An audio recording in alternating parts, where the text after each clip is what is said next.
The making of a global world. ये history का chapter 3 है और बहुत ज़्यादा बड़ा और इम्पॉर्टेंट चैप्टर है। पहले समझते हैं कि ग्लोबल वर्ल्ड मतलब ग्लोबलाइजेशन होता क्या है। ये होता है जब अलग अलग कंट्रीज़ के बीच में ट्रेड होता है और वहाँ पे आप आइडियाज़ एक्सचेंज होते हैं, उससे बोलते हैं ग्लोबलाइजेशन और ग्लोबल वर्ल्ड। हमारा पहला टॉपिक है the making of a global world. पहले लगता है कि ग्लोबल वर्ल्ड देखने कि होता क्या है। और प्री मतलब जब कंट्री इतनी ज़्यादा कनेक्टेड नहीं थी, पहले के टाइम पर लोगों को नहीं पता था कि ये भी कंट्री एग्जिस्ट करती है। जैसे कि अमेरिका और इंडिया बहुत टाइम बाद में डिस्कवर हुए थे। उसके पहले ट्रेड कैसा था, उस टाइम पे एशिया डिस्कवर हो गया था और एशिया से एक ट्रेड का सेंटर था चाइना से आता था सिल्क रूट में बस ये नहीं था कि यहाँ पर बस सिल्क ट्रेड होती थी। सिल्क रूट एक मेजर रूट था। यहाँ पे बहुत सारी चीज़ों का ट्रेड होता था। वहाँ पे लोग भी ट्रैवल करते थे। सिल्क रूट बस एक जगह नहीं, सिल्क रूट बहुत सारे कनेक्शंस है प्री मॉडर्न वर्ल्ड के। फूड ट्रैवल्स, जैसे सिल्क रूट बढ़ा वैसे ही लोगों ने नई नई चीज़ें डिस्कवर की और नए नए फूड भी डिस्कवर हुए। एक टाइम आज हम लोग खाते हैं स्पैगेटी जो है वो ओकेशनली जो है वो एशिया से आया था, एशिया के जापान वाले रीजन में। पर उसी हम चाउमीन को अगर हम उसे वहाँ खाते हैं यूरोप में, उसे वहाँ बोलते हैं स्पैगेटी। वो चीज़ सेम है पर उसका नाम अलग अलग है। ऐसी इंडिया में पहले पोटैटोस नहीं थे, पोटैटोस बाकी जगह से आए हैं। और जब पोटैटो यहाँ से यूरोप गए तो वहाँ के लोग पोटैटो में बहुत ज़्यादा डिपेंड हो गए थे, क्योंकि पोटैटो अच्छे थे और वो सस्ते थे। तो यूरोप में जब एक महामारी आई जहाँ पर सारे पोटैटोस की खेती ख़त्म हो गई, तो वहाँ बहुत सारे लोग 1 बिलियन लोग मर गए थे, क्योंकि उनके पास खाने का कुछ था ही नहीं। वो ज़्यादा डिपेंडेंट हो गए थे फूड में, पोटैटो में एग्जैक्टली। कॉन्क्वेस्ट डिजीज़, कॉन्क्वेस्ट मतलब होता है किसी लैंड को कॉन्कर करना, और डिजीज़ मतलब डिजीज़। क्या हुआ था कि उस टाइम पे एक क्रिस्टोफर कोलंबस ने अमेरिकास को डिस्कवर किया था, नॉर्थ अमेरिका और साउथ अमेरिका। वो बहुत ज़्यादा अच्छी लैंड थी, वहाँ पे बहुत ज़्यादा फूड रिसोर्सेज थे और वहाँ बहुत ज़्यादा मिनरल्स थे। तो यूरोपियंस ने ट्राई किया था उस लैंड को कॉन्कर करने का।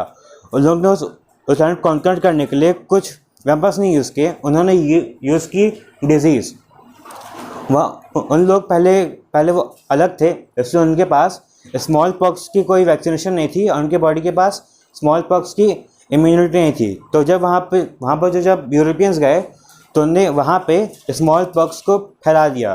वहाँ पे लोग मरने लगे, वहाँ की इकोनॉमिक सर्कस वीक हो गया और यूरोपियंस ने अमेरिका को कॉन्कर कर लिया। 19th सेंचुरी हम देखा कि अब जब यूरोपियंस ने कॉन्कर कर लिया है तो अब यूरोप के लोग जो है वो यूएसए अमेरिकास में ट्रैवल होने लगे। तो हमें देखने को मिलता है फ्लो ऑफ गुड। जब वो लोग गए तो वो खाली हाथ तो गए नहीं होंगे, वो लोग अपने यहाँ पर सामान लेके आते थे और वहाँ पर ट्रेड बढ़ गया था। फ्लो ऑफ लेबर, यूरोप के लोग यूएसए में गए, अमेरिकास में गए और वहाँ पर उन लोग ने अपनी फैक्ट्रीज जमाना शुरू कर दी, क्योंकि यहाँ पे बहुत ज़्यादा मिनरल्स होते थे, ऐसे गोल्ड और सिल्वर। फ्लो ऑफ कैपिटल, जब अगर जाहिर सी बात है कि अगर ट्रेडिंग बढ़ेगी तो फिर कैपिटल भी बढ़ेगा।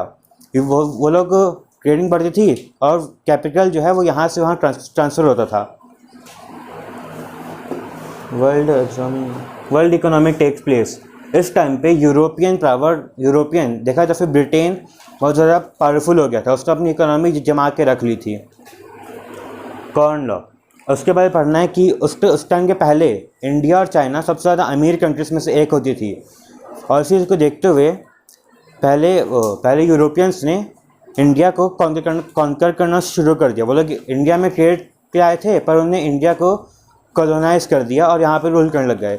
ये देखते हुए चाइना ने अपने आप को आइसोलेट कर लिया, मतलब उन लोगों ने पूरी बातें बंद कर दी, वहाँ पर कोई ट्रेड नहीं होगा, इसलिए चाइना में ब्रिटिशर्स ने रूल नहीं कर पाया था।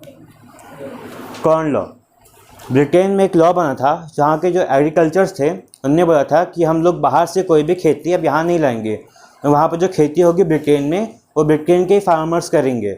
इसलिए कॉर्न लॉ बनाया गया कि कॉर्न लॉ में क्या होता है कि अब ब्रिटेन में बाहर से कोई भी खाना नहीं आएगा, फूड क्रॉप सब अंदर की होगी। ये देखते हुए पहले वहाँ पे इकोनॉमिक क्राइसिस हो गए, वहाँ पे फूड प्राइसेस बढ़ गए, क्योंकि अब खाना कम हो गया है तो फूड प्राइसेस बढ़ गई। तो ये देखते हुए उन लोग ने कॉर्न लॉ को हटा दिया कुछ सालों बाद, वैसे और दिक्कतें हो गई। अब इससे वहाँ जो खाना था वो था ही ब्रिटेन के अंदर का, और बाहर से जब खाना आ गया वहाँ पर खाने की प्राइसेस कम हो गई, पहले बहुत ज़्यादा बढ़ गई थी, अब बहुत ज़्यादा कम हो गई है। तो अभी जो फार्मर्स थे अब बहुत ज़्यादा फार्मर्स गरीब हो गए, और लोग ने ट्रैवल करना शुरू कर दिया यहाँ से वहाँ यूरोप। उन लोगों ने ट्रैवल करना शुरू कर दिया अमेरिका में, क्योंकि वहाँ पर अब लगा कि वहाँ पर कुछ होगा नहीं। Role of technology. पहले के टाइम में क्या था कि जब जानवर थे, लोग वहाँ पर लोग पहले भी जो जानवर खाते थे, तो पहले जो है वो लोग, जैसे वो अमेरिका में बहुत सारे जानवर थे, तो वहाँ से वो लोग जानवरों को भर के उसको वो लोग यूरोप में लेके जाते थे शिप्स के, और शिप से, पर शिप बहुत ज़्यादा स्लो होती है, तो आधे जानवर वहाँ पर मर जाते थे, और जो बचते थे वो ज़रा क्या बोलते हैं उसको, जो उन लोग ने यहाँ पर, मान लो उन लोग ने 100 भेड़ों को लाया और वहाँ पर भेजा, उनमें 100 में से 10 भेड़ तो वहीं पर मर गई, और जो बची उन लोग का वेट कम हो गया, तो उनका मीट कम हो गया। तो फिर जब टेक्नोलॉजी एडवांस हुई तब उन लोग ने बनाया रेफ्रिजरेटर। उससे क्या तो था कि अब यूएसए में ही वो लोग भेड़ बकरियों को काट देते थे और उनके मीट को वहाँ लेके जाते थे, बस मीट को। इससे स्पेस बढ़ गई थी, इससे मीट कम नहीं होता था, किसी को जानवर मरता भी नहीं था, और वो मीट फ्रेश रहता था। कॉलोनियलाइजेशन। यूरोप में जब एशिया को फाइंड किया, तब उन लोगों ने उन लोग जब अफ्रीका को फाइंड किया, तो वो लोग अफ्रीका के पास चले गए, और अफ्रीका को उन लोग ने बांट दिया बर्लिन में 1835 में, और अब वो लोग अफ्रीका के ऊपर रूल करते थे। Render press. उन लोग ने अफ्रीका के ऊपर रूल किया, और उन्होंने कुछ टेक्निक बनाई थी, जैसे कि उन लोगों ने अफ्रीका में भी ऐसा किया कि वहाँ पर उन लोग ने डिजीज़ लाए, और उन लोग ने एक लॉ बना दिया कि अगर ये फैमिली है और किसी के 2 बेटे हैं, तो ज़मीन बस एक आदमी को मिलेगी, दूसरे बेटे को नहीं मिलेगी।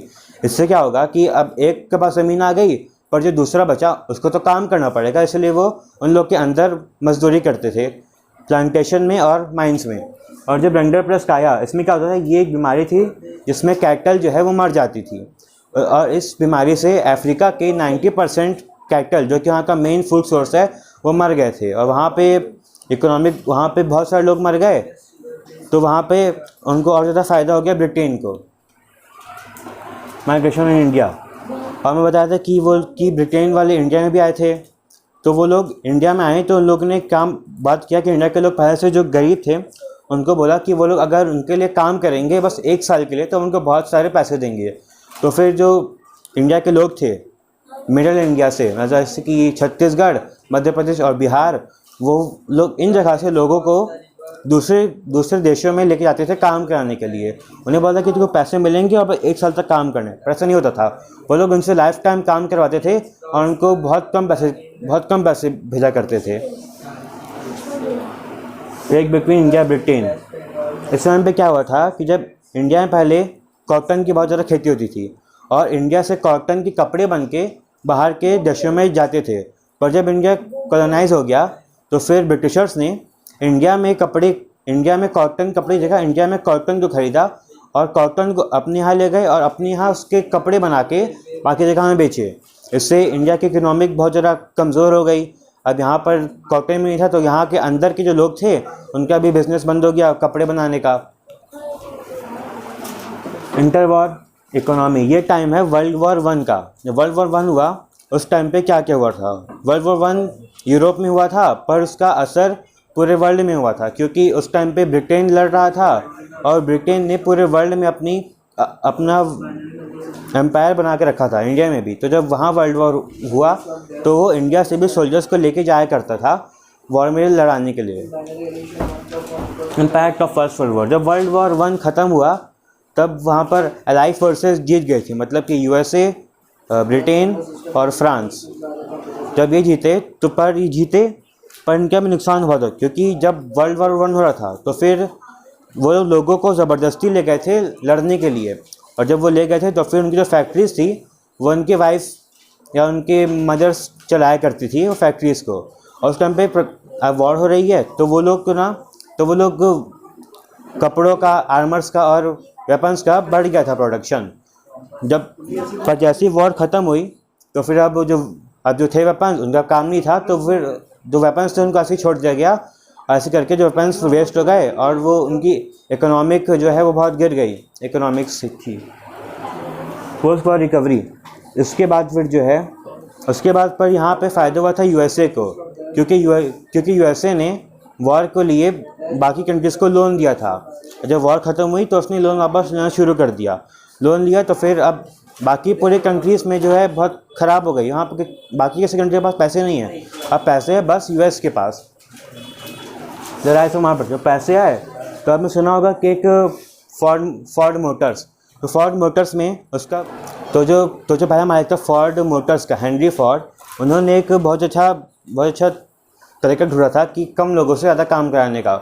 उन्होंने देखा कि जो स्लॉटर एरिया था जहाँ पे बकरियों को काटा जाता था, तो वहाँ पे एक मोटर चलती थी, वहाँ पर एक ट्रैक था।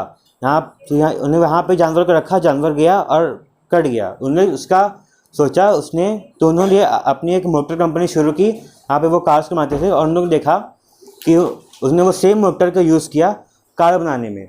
जो लोग वहाँ पे बहुत सारे लोग रखते थे और अलग अलग कार के पार्ट्स को वो जोड़ते थे। इससे वो जो वहाँ के जो वर्कर्स थे उनको भी ज़्यादा काम नहीं करना पड़ा, और जो है वो काम बहुत जल्दी हो गया, क्योंकि अब हर एक आदमी हल्का हल्का काम कर रहा है, इसलिए पूरा काम जल्दी से हो रहा था। इसलिए उनको वहाँ पर इकोनॉमिक क्राइसिस थोड़ी ठीक थी यूएसए में। The great depression, world war 1 के बाद पूरे वर्ल्ड में बहुत ज़्यादा इकोनॉमिक क्राइसिस हो गई। अब पूरे वर्ल्ड में किसी के पास पैसे नहीं है। क्यों? क्योंकि पहली बात तो जब वर्ल्ड वॉर 1 के टाइम में फार्मिंग बहुत ज़्यादा बढ़ गई थी, तो लोगों ने फार्मिंग शुरू कर दी, पर अब इतनी ज़्यादा फार्म हो गई, इतना ज़्यादा वीट हो गया है कि अब उसे कोई ख़रीद नहीं रहा है, इतने ज़्यादा कम प्राइस के हो गए वीट। और दूसरा कि जो यूएसए ने सबको लोन दिया था, अब वो पर लोन को वापस ले रहा है।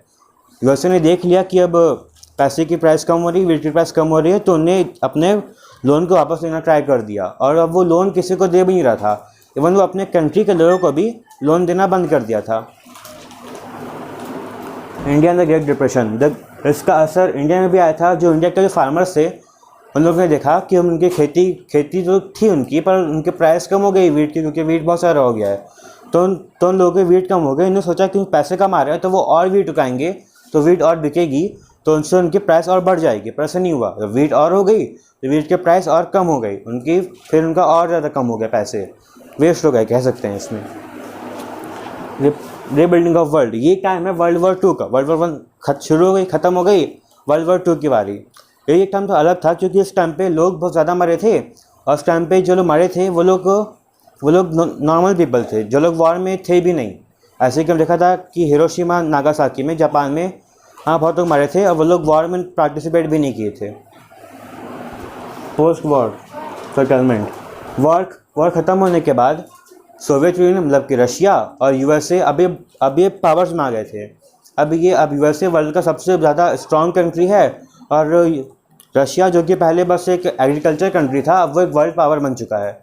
तो फिर उन दोनों कंट्रीज़ ने मिल के उन लोग याद है कि पहले क्या हुआ था, पैसे कम हो गए थे, पूरी वर्ल्ड ग्रेट डिप्रेशन आ गया था, तो उन्होंने उसको देखते हुए एक नई स्कीम लॉन्च की, जिसे बोलते हैं बर्टन वुड। उन्होंने यूएसए में एक जगह बैठ के, जिसका नाम था बर्टन वुड, उन लोग ने दो ऑर्गेनाइजेशन इस्टेब्लिश की, आईएमएफ और वर्ल्ड बैंक। आईएमएफ का काम ये था कि जो कंट्रीज़ की अभी यूएसए के पास बहुत पैसा है, पर हो सकता है कि जो कंट्री हार गई थी, जर्मनी, उसका पैसा नहीं है, तो उसका काम ये है कि वो उन दोनों के बीच के पैसे को मेंटेन करेंगे, उन दोनों के बीच के इकोनॉमिक स्टेटस को मेंटेन करेंगे। और वर्ल्ड बैंक का काम ये था कि जो कंट्रीज़ की, जैसे जापान में बहुत ज़्यादा मास डिस्ट्रक्शन हुआ था, उसको ठीक करना है, ये काम था वर्ल्ड बैंक का। अर्ली वॉर era, तो वॉर के बाद आईएमएफ और वर्ल्ड बैंक को मिलकर कहा जाता था बर्टन ट्विंस, क्योंकि ये दोनों बर्टन वुड्स में बने थे। तो फिर इन्होंने अपना काम सही किया था जो कंट्रीज़ डेवलप्ड थी। ऐसे कि इसके बाद फिर जो कंट्रीज़ जैसे कि जर्मनी और जापान, ये इन लोगों ने अपनी बहुत जल्दी ग्रोथ कर ली थी अच्छे से। और हाँ, वहाँ पे जो है वहाँ पहली बार $10 की प्राइस फिक्स हुई थी, जो कि था $35 for a single gold pound. Decolonisation, ये दोनों अब वर्ल्ड वॉर 2 में भी इंडिया भी थी, वो थी नहीं, पर वहाँ के लोगों को ज़बरदस्ती लेके जाया जाता था क्योंकि वो ब्रिटेन के अंडर में थी। तो वॉर के बाद क्या होता है, वॉर के बाद इंडिया में भी होते हैं इकोनॉमिक क्राइसिस, तो वहाँ पर भी, और उस टाइम पे इंडिया में इंडिपेंडेंस मिल चुकी थी। तो फिर जब IMF यहाँ इंडिया में काम करने के लिए आता है, तो वो देखता है कि अभी भी इंडिपेंडेंस मिलने के बाद भी इंडिया के जो फार्म्स और माइंस, उनके राइट्स अभी भी USA के ब्रिटेन के पास थे, जो कि पहले यहाँ पर रूल करते थे, ब्रिटेन, फारस और पोर्तुगीज़ के पास। तो फिर इसके खिलाफ बहुत ज़्यादा आवाज़ उठाया गया। अफ्रीका में भी, क्योंकि वहाँ भी सेम हाल था, वहाँ पर उनको आज़ादी मिल गई है, पर अभी भी उनके जो राइट्स हैं माइंस के, वो उन कंट्रीज़ के पास है जिन्होंने उन पर रूल किया था। तो फिर इससे उन लोगों ने, उन सब कंट्रीज़ ने मिलके एक ऑर्गेनाइजेशन बनाई, इसका नाम था G77। इसका काम ये था कि इसने बोला कि हमें एक नया इकोनॉमिक स्टेटस चाहिए, हमने एक नया रूल चाहिए। तो फिर उन लोगों ने काम किया कि उनके जो माइंस थे उनके राइट्स उनको चाहिए, और जब वो माइंस से गोल्ड निकलता था तो फिर वो गोल्ड उन्हीं को मिलेगा। वो USA में, या फिर USA बोल रहा हूँ सॉरी, वो UK में या फिर और किसी कंट्री में नहीं जाएगा, क्योंकि वो उनका हक है।